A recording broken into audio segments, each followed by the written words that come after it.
আসসালামু আলাইকুম ইভরিয়ান। আজকে আমি পেঁপে পাড়ার জন্য বাগানে আসলাম। দেখলাম পেঁপে গাছের নিচে কি সুন্দর বনফুল। মাশাআল্লাহ, আল্লাহ তাআলার সৃষ্টি কতই না অপূর্ব। হালকা বেগুনি রঙের থোকা থোকা ফুল যে কাউকে মুগ্ধ করবে। গাছ তো একই রকম, কিন্তু সাদা, বেগুনি, গাঢ় বেগুনি, অনেক কালারের থোকা থোকা ফুল ফুটে আছে। এক কথায় একই গাছে মাল্টি কালারের ফুল ফুটছে। গাছটা অনেক লম্বা, তাই লাঠি দিয়ে পেঁপে পাড়া হলো। গ্রাম্য ভাষায় এগুলাকে বলে বনপুদিনা। এই ফুলের মাঝখানে আবার দেখলাম নাকফুল গাছ বা বনগাঁধাও রয়েছে, বা মহাতিটিঙ্গা যাকে বলে। মাশাল্লাহ, আল্লাহ তাআলার কি অপূর্ব সৃষ্টি। এবার আমি পেঁপে নিয়ে বাসায় আসলাম, তারপরে পেঁপেটাকে ছিলে নিলাম। আজকে আমি বানাবো পেঁপে, মসুরির ডাল আর ডিম দিয়ে মজার একটা রান্না। এবার পেঁপেটাকে আমি মাঝ বরাবর কেটে নিব এবং এর মধ্যে থেকে যত বিচিগুলো আছে আস্তে আস্তে বিচিগুলো বের করে নিব। এই রান্নাটা করার জন্য আপনারা অবশ্যই মাঝারি সাইজে পেঁপে নিবেন। একদম ছোট বা জালি পেঁপে নির্বাচন করবেন না, তাহলে এই রান্নাটা মজা লাগবে না। পেঁপেটাকে আমি ফালি করে নিলাম এবং কিউব আকারে কেটে নিলাম। এ পর্যায়ে পেঁপেটাকে আমি খুব ভালোভাবে ধুয়ে নিছি। এবার একটা হাঁড়িতে বসাই দিছি পানি, তার মধ্যে দিয়ে দিছি ডিম, আর ডিমটা ভালো করে সিদ্ধ হওয়ার জন্য একটু লবণ অ্যাড করছি। এখানে আমি মশলা হিসেবে কাটছি পেঁয়াজ, রসুন আর মরিচ। এখানে মসুরির ডালটা আমি আধা ঘন্টা ভিজাই রাখছিলাম। আপনারা চাইলে ইনস্ট্যান্ট বানাইতে পারেন, কোনো প্রবলেম নাই। ভালো মতো ধুয়ে নিবেন অবশ্যই। এখানে আমি মসুরির ডালটা বাসি পানি দিয়ে ভিজাই রাখছি, মানে আগের দিনকার পানি। এতে করে মসুর ডালটা তাড়াতাড়ি সিদ্ধ হবে এবং ডালটা ভালোভাবে ফুটবে বা কুক হবে। ডালটা আমি সিদ্ধ বসাই দিছি এবং যে ফেনাটা উপরে ময়লা আছে মসুরের ডালের, এটা অবশ্যই ফেলে দিবেন, কারণ এটা মসুর ডালের ময়লা। এবার আমি দিয়ে দিলাম মসুর ডালের মধ্যে পেঁয়াজ, রসুন আর ফালি করে রাখা কাঁচামরিচ। এবার দিয়ে দিলাম গরম পানি। এবার দিয়ে দিলাম আমার কেটে রাখা পেঁপেগুলা। পেঁপেতে অনেক কষ থাকতে পারে বা তেতো ভাব থাকতে পারে, একটু লবণ পানি দিয়ে সিদ্ধ করে নিবেন আপনারা।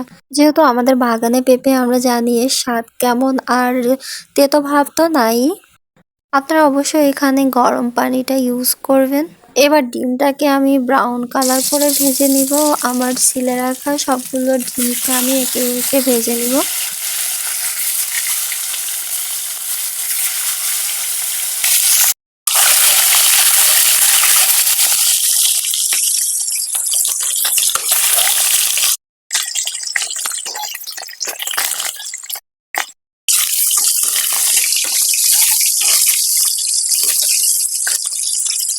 ডিমগুলো আমি ব্রাউন কালার করে ভেজে তুলে নিছি। এদিকে আমার পেঁপেটা সিদ্ধ হয়ে গেছে।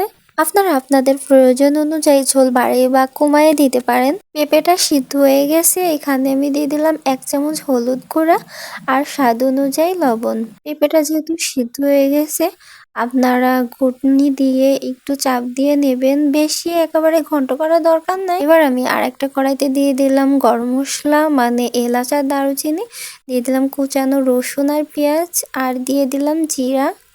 এক্সট্রা ফ্লেভারের জন্য দিয়ে দিলাম শুকনো মরিচ। শুকনো মরিচটা আপনারা স্কিপ করতে পারেন, তবে শুকনো মরিচটা ব্যবহার করলে একটু ভালো ফ্লেভার পাওয়া যায়। এক কথায় যাকে বলে বাগার দেওয়া। আপনারা যেভাবে ডালের মধ্যে বা ঘন্টর মধ্যে বাগার দেন, ঠিক ওইভাবে দিলেই হবে। এবার আমি দিয়ে দিলাম ডাউলের মধ্যে ভেজে রাখা ডিমগুলা, এবং ডিমগুলা দিয়ে আমি একটু নাড়া দিয়ে দিলাম। এবার আমাদের অপেক্ষা করতে হবে যতক্ষণ না পর্যন্ত ফুটে তরকারিটা। এবার আমি দিয়ে দিলাম বাগার ডালের মধ্যে।